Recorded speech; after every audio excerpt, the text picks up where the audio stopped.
When you bring up the Battle of Britain, most aficionados will bring up the excellent record of one particular squadron. Number 303 bagged the most aerial victories during the summer of 1940, almost triple the score of the next top scoring British squadron, according to some sources. We love to point out that the Poles who joined the RAF ranks were much better than the average British pilot. But was that just because they were plucky Poles, or have we been given these fierce fighters a little more credit than they are entitled to? After looking into this a little deeper, my response to comments like this, from here on in, isn't going to be just an unconscious, yes, what brave men. Instead, I'll be saying, yes, what brave men, but what did you expect? I only really became aware of what an impact Polish pilots had on the Allied war effort, especially during the Battle of Britain, relatively late in my education. I remember reading Stanley Olson's book on 303 Kościuszko Squadron during my first year of university. After finishing it, I then happily told my Polish friend, Thomas, about their prowess in the air. He immediately answered, of course, they were Polish. What did you expect?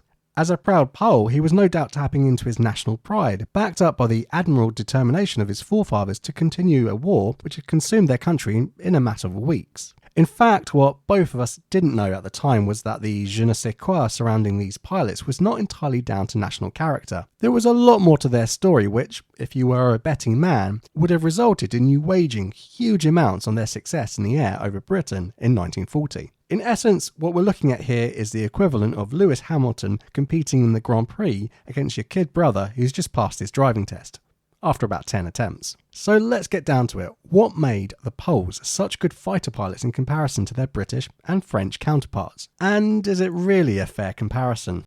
Stop that Polish chatter and steer 2-3-0. Repeat, please. The traditional Hollywood version of the war in the West is that the British and the French were totally caught with their trousers down in May 1940. Of course, you and I know that rearmament was in full swing from at least 1938 in both countries, and the RAF in particular was being rapidly expanded from as early as 1936. The difference is that Poland's grand expansion plans had begun in 1926. What happened in 1939 and in 1940 can of course be traced back to the events of the Great War, whether you believe that to be directly or indirectly. In Britain and France, the 1914-18 war's legacy was bitter and led to policies of disarmament. In Poland, 1918 is a year of celebration and marked the rise of the country which had been subjugated for more than a century. Poles were determined to remain independent, and this led to the country having the third biggest army in the world in 1931. There were also ambitious plans for the Air Force under Ludomir Rajski following the 1926 military coup led by Marshal Pilsudski.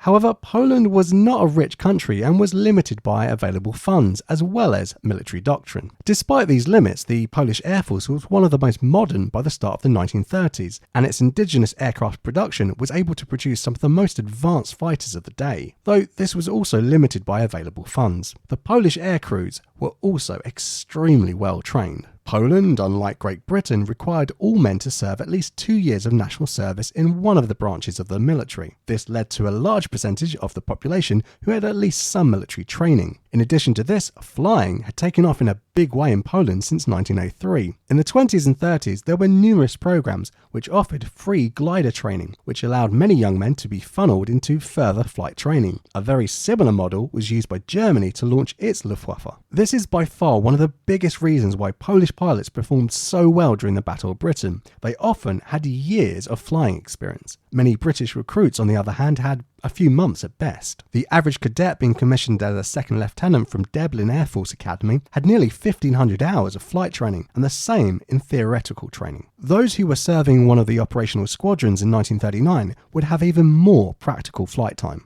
If you compare this to the average new RAF recruit in 1940, they may have accumulated 190 hours total flying time if they were lucky. Bad weather may have cut their general flying hours down, and lack of operational aircraft at OTUs may have led to little stick time in a Hurricane or Spitfire. To expand on this further, when the RAF were recruiting for pilots among American volunteers, the minimum requirement was just 250 hours. It may sound like a lot to the uninitiated, but even some of you watching might have a similar number in your PPL logbook. How would you fancy your chances? Although the Royal Air Force had rapidly grown by 1939, most of the pilots were, for all intents and purposes, weekend flyers. In 1935, the RAF only had 30,000 regulars serving in the ranks, not all of whom were pilots. So you could argue that the Polish Air Force was equally, if not more experienced than the bulk of the RAF by the fall of France. Polish pilots, particularly at the Dublin Air Force Academy, followed a French system of training. It's unclear to me if this fact alone really meant it was high quality. Instead, I think their success was a result of other aspects of their flight experience. Firstly, according to Karol Plaka-Hetman in his article, there was equal focus on theoretical training in the Polish Air Force as flight training. For the average British fighter pilot in 1940 who got 10 weeks training if he were lucky, not too much time could be spent on air theory, tactics and other important training. Peacetime Polish pilots spent almost a full year in the classroom before ever they stepped foot in an aircraft. Over the 3-year training program, this amounted to nearly 3,500 hours of theoretical and practical training. This meant that the average Polish pilot knew everything about his aircraft and how to get the most out of it. The average British or Commonwealth pilot simply didn't have this depth of knowledge undergoing training in the panic of 1939 and 1940. Another important aspect of this experience, and one that would skew the difference between Pole and Britisher, was the type of equipment he was trained on. While Poland had been ahead of the aviation game in the early 1930s, lack of national funds and questionable strategic thinking left them on the back foot in 1939. The PLZ P.11s that equipped the various Polish units were woefully obsolete. Better domestic aircraft wouldn't be available until at least 1941, and foreign imports hadn't arrived by September 1939. Interestingly, many of the ordered and paid for French aircraft promised to the Polish government weren't delivered until Poles turned up in La Belle France in 1940. As Germany and the Soviet Union had quickly modernized from the mid-1930s, their inferiority of equipment was well known to the Poles, so they learned to adapt to this handicap. Contrary to a popular myth, the Polish Air Force was not wiped out on the ground on the 1st of September 1939. In fact, according to Adam Zamoyski, not a single combat aircraft was lost to Luftwaffe raids on Polish aerodromes on the first day. The same could not be said of the Western Allies or Soviets when they were surprised by the Wehrmacht. By the end of the Polish campaign, Polish fighter pilots had apparently accounted for 126 German planes destroyed, 10 probables, and 14 badly damaged. In the same time, only 36 Polish fighters had been brought down by the Luftwaffe. Not bad for a country totally dismissed by the Germans as inferior. Yet even today we're told the Poles were a total walkover. Goebbels, despite being a skid mark of a man, certainly knew how to use propaganda. In fact, had the Polish Air Force had anything in the way of replacement aircraft or a better system of redeployment and supply, that tally could have been much higher. It's even reported that students of the Dublin Air Force Academy who volunteered to fly 1933 issue PLZ 7s managed to down several German aircraft, including an Me-109, an impressive feat. As pilots were shot down and lost their aircraft, often to friendly ack-ack fire or mechanical issues, they became spectators to the air battle. In the last weeks of the struggle, many of these pilots picked up a rifle or began to man the very anti-aircraft batteries that may have shot them down. On this note, the high incidence of friendly fire during the campaign was due to the fact that Polish anti-aircraft batteries were not integrated into the Air Force regiments. They were not given adequate training in aircraft recognition and simply shot at anything flying over. I believe that operating hopelessly obsolete aircraft did a lot to nurture the success Poles experienced over England in 1940. Firstly, those pilots who survived combat in the Polish campaign were not just lucky. They had to be highly skilled to avoid being killed. If they were able to shoot down the superior German and later Soviet aircraft, they had to quickly develop tactics and methods to do so. The PLZ P.11 was slower than the aircraft operated by the Luftwaffe and also feebly armed. When you translate these lessons learned through bitter experience into an aircraft such as a Hawker Hurricane, which was only slightly inferior to the Bf-109, you quickly become a deadly adversary. The Poles were aggressive and got in close during the Battle of Britain, simply because that is what they learned to do flying PLZ P.11s over Poland. This unlocked the true impact of the 8.303s that armed a Hurricane. As one 303 Squadron pilot explained, getting in close with a Hurricane had very satisfying results. He grew in my sights until his fuselage filled the whole luminous circle. It was certainly time to fire. I did so quite calmly, and was not even excited, rather puzzled and surprised to find that it was so easy. Quite different from Poland, where you had to scrape and strain, until you were in a sweat. And then instead of getting the bastard, he got you. Another factor along the same lines as obsolescent aircraft were the lack of radios and centralised operational command. In Polish units, only flight commanders had radios fitted in their aircraft. These didn't always work effectively. In the air, all commands were given with hand or other signals. This ultimately led to Poles being less reliant on verbal communication from the air or ground. The result was that even the most junior pilot became more individualistic, self-reliant, and observant of the battlefield. One story has Witold Ulvanovich visiting the 75th Fighter Squadron, the infamous Flying Tigers, in 1943, where he flew combat missions with the Americans. Even then, nearly 2 years after the AVG had been established, he was teaching them the Polish practice of continually looking or rubbernecking when in the combat area. It seems shocking that this was even news to them. Seeing the enemy first was a common trait associated with the Poles, and one commented on by numerous RAF pilots. Were Poles physically just better specimens than the average Brit, possessed with superhuman sight? Well, no, it was more likely a result of their selection process and training. As previously mentioned, Poland had a great love affair with aviation. Its pilots were highly trained, but also a small and elite cadre of men. In 1935, 6,000 men applied to the Dublin Air Force Academy. Only 100 were accepted. The Air Force would have been able to set any criteria they wanted and to have turned away hundreds of men who exceeded them. When you combine the high caliber of cadets with the lack of radar detection or even adequate observer corps on the ground, this resulted in eyesight being paramount for a successful fighter pilot. In RAF squadrons, it was often the sole Polish pilot attached to the unit who saw the enemy first. It's also true to say that the highly selective Polish Air Force training system created some very skillful pilots, as did their national fascination with aviation.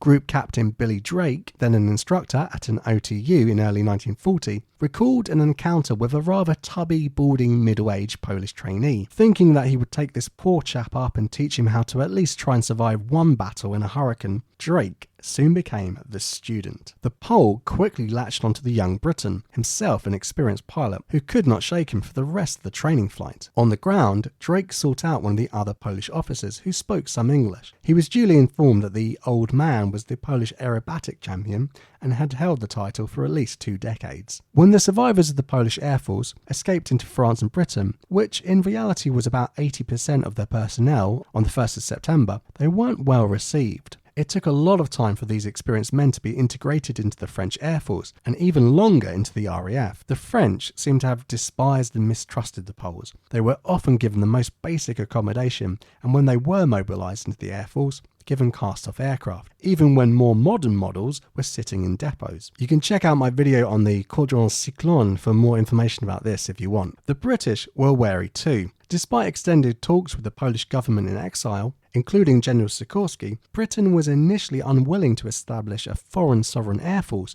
within its own borders. In addition, thinking the Poles demoralised after the loss of Poland, they considered them only fit as a bomber force and not having the stomach to make fighter pilots. Besides, Polish pilots, whether as part of the RAF or in national units, could not operate within the Dowding system until they learned English. A frustrating situation for experienced Polish airmen, but a necessity for the safe and effective employment of such pilots by fighter command. As the phony war dragged on and the fight came to the British shores, Poles finally made it into frontline units. 2 popular impressions of Polish fighter pilots in Britain were A. What fine pilots they turned out to be. They were especially popular with the British women. And B. What a bunch of undisciplined so-and-sos in the air. And don't ask me to repeat that.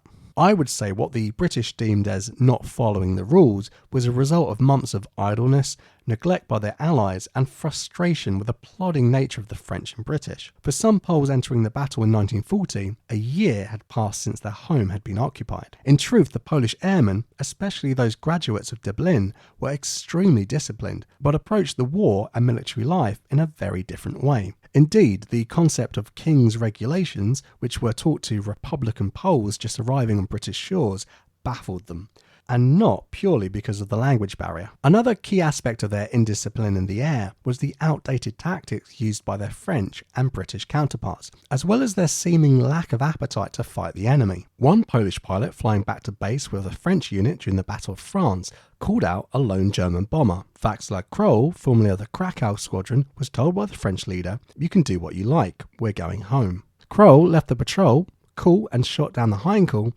and then returned to find his flight in the mess drinking champagne. The French, at least the Polish mindset, didn't realise what was coming and didn't seem to have the motivation to resist it. Undoubtedly, this understanding of what they were up against helped the Poles to achieve such high success during the Battle of Britain. Wherever they went, they tried to impart their hard-won lesson among their new allies. Often, the vital information fell on deaf ears. Some Polish officers even met General Wehrmacht while passing through Beirut. Wehrmacht did ask them about German tactics, but certainly wasn't open to hearing the truth. He listened attentively, one pilot remembers, but one could see that he put everything we said through a sieve of his own opinions and only retained the few morsels that fitted in with these.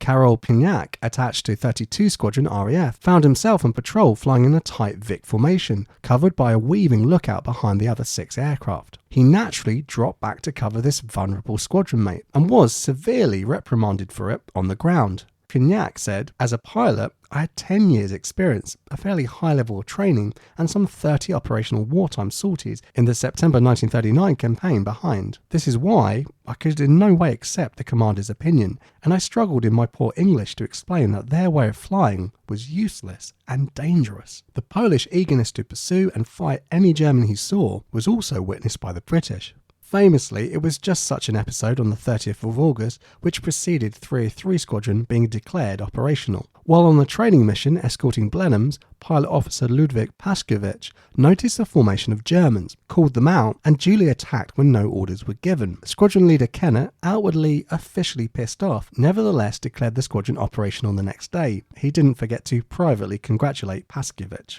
Equally famous is a memo sent out by Air Vice Marshal Sir Keith Park. The group commander appreciates the offensive spirit that carried 2 Polish pilots over the French coast in pursuit of the enemy today. It read, "This practice is not economical or sound now that there is such good shooting within sight of London."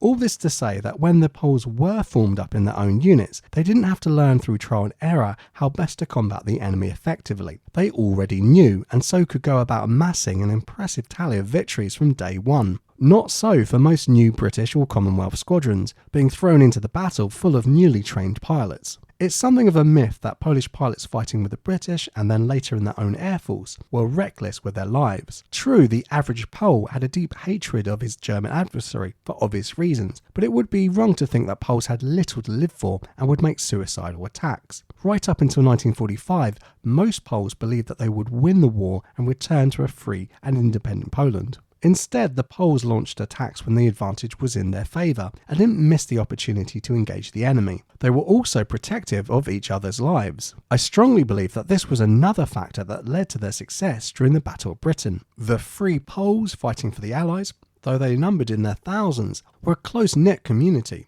In a fighter squadron, this was even more so. Whereas many British and Commonwealth pilots might eventually shy away from making friends, many of the Poles had formed strong bonds.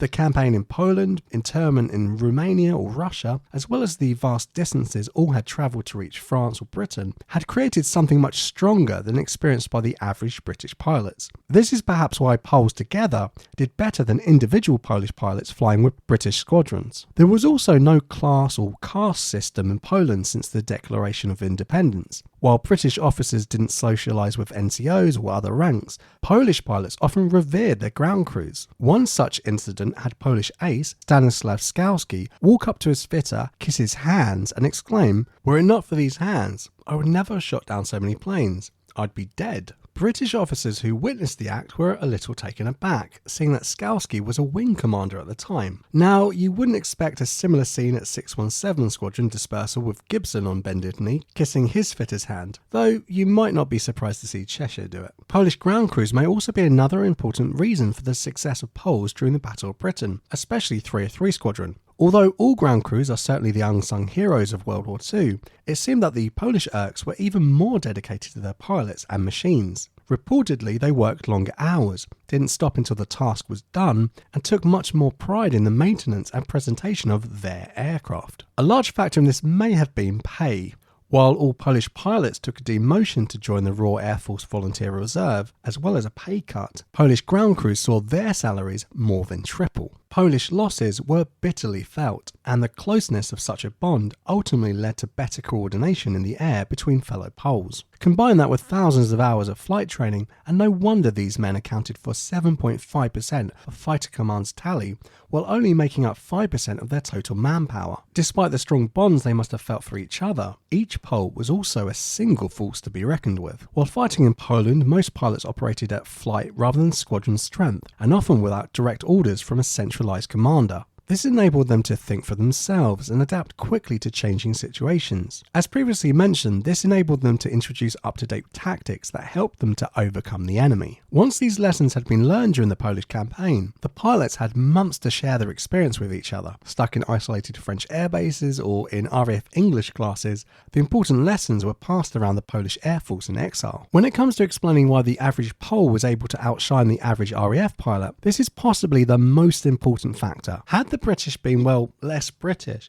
they may have recognised the importance of the Polish experience and been open to learning from them. However, just as the Polish personality might have been less obedient to silly rules and regulations, the British personality made them less able to quickly alter their preconceived notions of modern aerial combat. A final national trait that might have made the Pole more successful than the average Brit was his patriotism. While both nations were certainly patriotic, as were the French, they were certainly at different ends of the national hierarchy. Britain, and France for that matter, were colonial powers and were the subjugators of other nations, while Poland had been subjugated for the longest time. Now that Poland was a sovereign state, every Pole put that at the top of their list of priorities. While we can't say that France simply threw in the towel, and I certainly don't subscribe to the Anglo-American rhetoric that the French are a bunch of frog-eating surrender monkeys, Stephen Zaloga and Victor Magyar made this point in their book The Polish Campaign 1939. The Polish army fought for nearly 5 weeks against the full weight of the Wehrmacht and later the Red Army, even though it was substantially outnumbered. In contrast, the British, French, Belgian and Dutch armies, which outnumbered the Wehrmacht in men, tanks, aircraft, and which did not suffer from precarious strategic encirclement as Poland did, held out for only a few weeks more. So whatever you think, and please let me know in the comments your take on this debate, here are the hard cold facts. Of the 2,927 pilots who manned a fighter at any point between June and November 1940, 146, just under 5%, were Poles. Of the 2,692 German aircraft claimed by the RAF as destroyed for certain by either aircraft, anti-aircraft fire or balloons, 203, just over 7.5%, fell under Polish guns. Records suggest that 303 Squadron, down 3 times the average RAF score, but only suffered 1/3 of the average casualties. Adam Zamorsky said in his book that when you exclude the 16 planes shot down by the non-Poles, Kennett, Kent and Forbes, 303 accounted for 110 certain kills, 9 probables and 6 damaged, at the cost of 8 of their own pilots. What he didn't highlight is the fact that the top scoring pilot in 303 Squadron was Joseph František, a Czech. So if you've made it this far, please like the video to help it spread to others. And if you like the videos I make, please consider supporting me by clicking on various links, joining my Patreon, or simply by commenting and watching the video I made for you on screen now. It's a good one.